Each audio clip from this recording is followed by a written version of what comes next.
Preheat test muna natin ang ating hindi pa po dito. Kailangan bilog siya ganyan. Nagluluto tayo ng pansit. So, lagay muna natin ng sibuyas at bawang sa ilalim. Pansit lang na hindi na igigisa. Pagsasama-samahin niya lang. Ang tawag dyan ay dump style.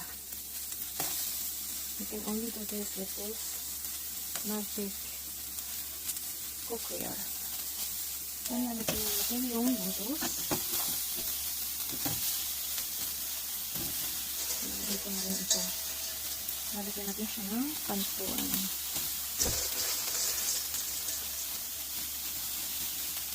Nalagyan natin siya ng Chinese sausage. At saka itong fish tofu. Yan lang ang sahog at saka yung mga gulay. Lalagyan natin ng beans. Green beans. Lalagyan natin ng bell pepper, red.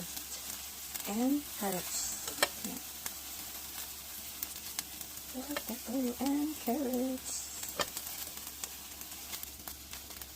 Lalagyan natin ng soy sauce. Wala akong oyster sauce. Ang lalagay ko is yung bulgogi sauce. Yan. Yan, so hindi pa yung tapos. Meron pa siyang repolyo, cabbage. Yan. Puno-puno na siya guys. Pagay na siya katas.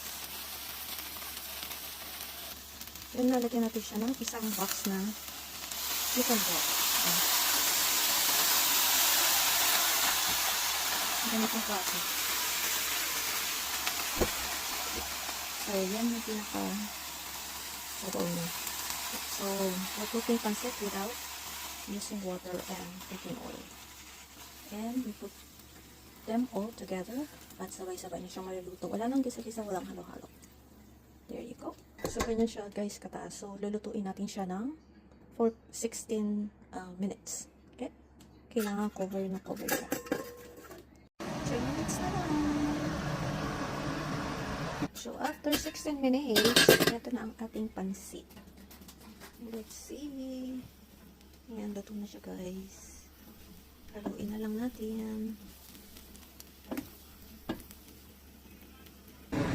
It's all cooked. Happy eating!